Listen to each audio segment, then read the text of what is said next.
اور اسلام بھی ذاتی ملکیت سے منع نہیں کرتا، تو ان میں فرق کیا ہے اور کیا اصل مسئلہ کیا ہے؟ تو اس میں جو بات غلط ہے وہ بات یہ ہے کہ سرمایہ داری ذاتی ملکیت سے منع نہیں کرتی. یہ بالکل ٹریویل یعنی غیر اہم سینس میں. حقیقت یہ ہے کہ سرمایہ داری ذاتی ملکیت کو ختم کرتی ہے دو معنوں میں، اور یہ بات جو ہے لوگ نہیں سمجھتے.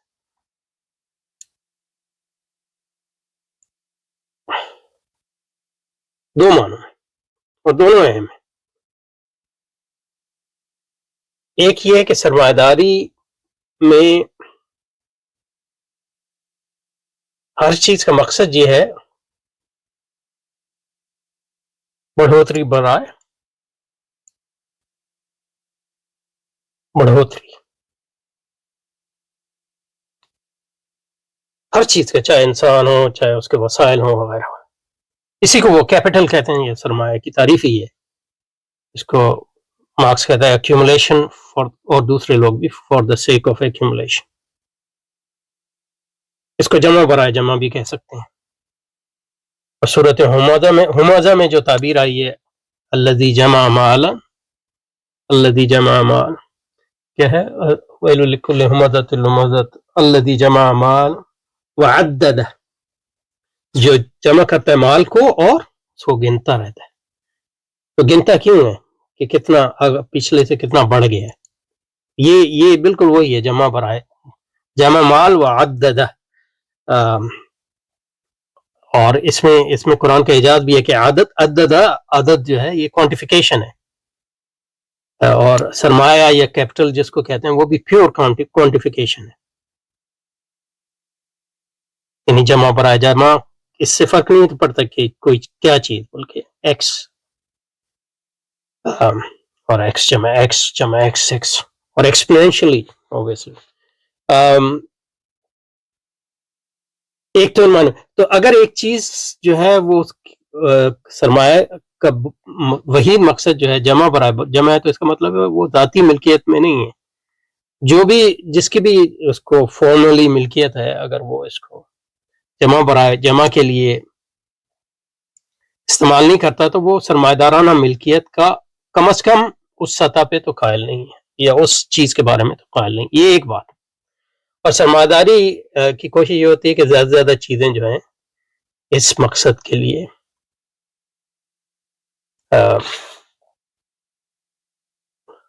یکسو ہو جائیں.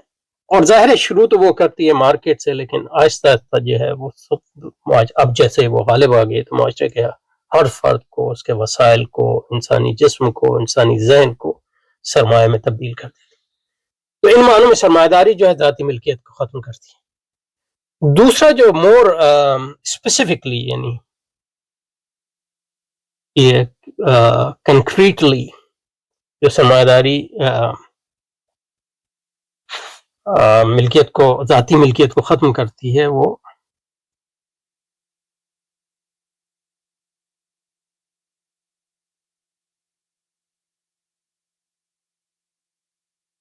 کارپوریشن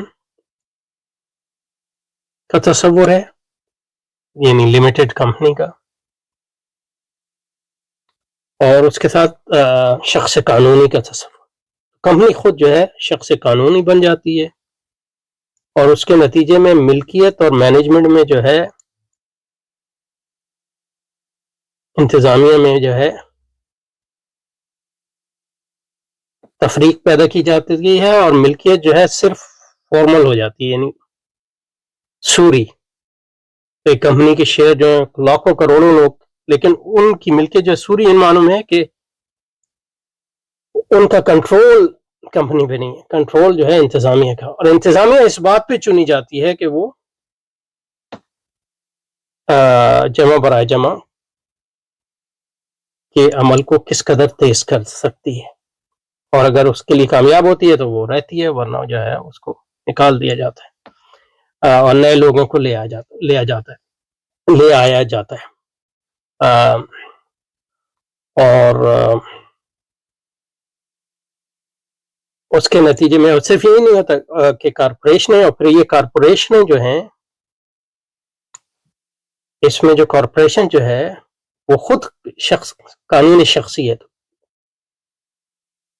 خود اپنی مالک آپ ہے، وہ آپ پر مقدمے دائر کر سکتی ہے، آپ اس پر مقدمے دائر کر سکتے ہیں وغیرہ وغیرہ، اور اس کی ملک میں جو چیزیں ہیں وہ لوگوں کے شخصی منافع سے الگ ہوتے ہیں وغیرہ وغیرہ۔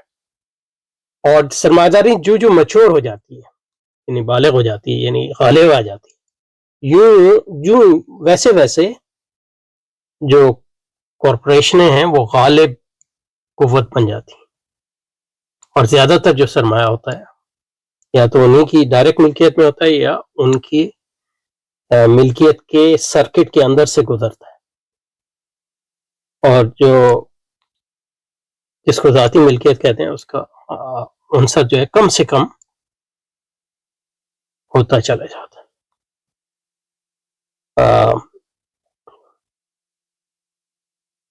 تو کہنے کا مقصد یہ ہے کہ سرمایہ داری جو ہے ذاتی ملکیت کو ختم کرتی ہے، ذاتی ملکیت پہ مبنی نہیں ہے، اور جو کو ختم کرتی ہے وہ کمپنی کارپوریشنوں کے ذریعے کرتی ہے، اور اس کا اظہار جو ہوتا ہے مثلا یہ کہ اس میں ہوتا ہے کہ اسٹاک ایکسچینج جو ہے وہ جو ہے مرکز بن جاتا ہے سرمایہ داری کا، وہ طے کرتا ہے کہ سرمایہ کاری کہاں ہوگی۔ اس لیے مطلب یہ ہے کہ کمیونسٹ ممالک اور جس کو سرمایہ دارانہ ممالک کہتے ہیں ان میں فرق یہ نہیں ہے کہ وہ ایک سرمایہ دار ہیں اور دوسرے سرمایہ دارانہ ممالک نہیں ہیں، یہ نہیں ہے، ان میں فرق یہ ہے کہ جن کو سرمایہ دارانہ ممالک کہتے ہیں ان کے درمیان ان میں جو ہے جو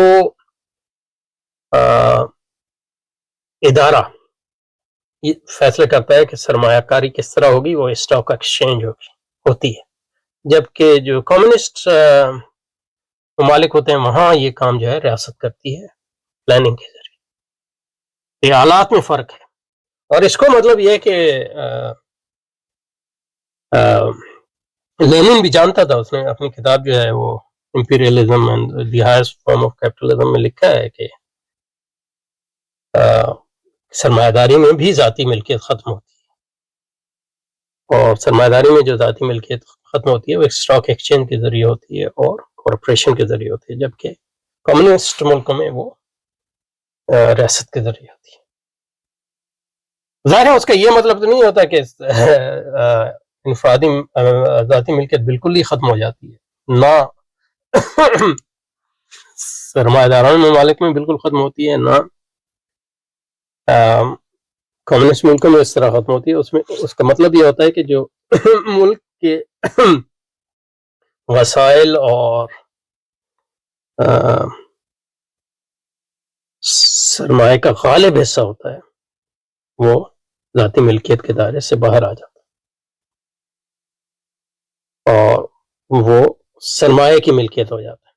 سرمایہ کی ملکیت کا مطلب یہ ہے کہ وہ ڈیڈیکیٹ ہو جاتا ہے صرف اس پروسیس کے لیے، اور اس کی کامیابی اور ناکامی کا اثر ایسی پہ ہوتا ہے کہ وہ اپنے آپ کو ریپلیکیٹ کرتا رہتا ہے، اور صرف ریپلیکیٹ نہیں، اس کی شرح میں بھی اضافہ ہوتا ہے۔ صرف یہ جمع برائے جمع تو ایک چیز ہے، لیکن دوسری چیز یہ کہ جمع برائے جمع کی بھی شرح میں بھی اضافہ ہو جائے، اور یہ دونوں جو ہے مختلف کانسیپٹ۔ تو یہ مطلب یہ ہے کہ ہے مشکل کانسیپٹ، لیکن یہ کہ بات میں نے پوری کر دی ہے، تو اس پہ اگر مزید بات کرنی ہوگی تو اس کو آہستہ آہستہ اس کو ایکسپینڈ کر سکتے ہیں۔ سبحانک اللہم و بحمدک، نشہد ان لا الہ الا انت، نستغفرک و نتوب الیک۔ صلی اللہ وسلم علی سیدنا محمد وعلی آلہ وصحبہ وازواجہ وذریتہ اجمعین برحمتک یا ارحم الراحمین، آمین آمین یا رب العالمین۔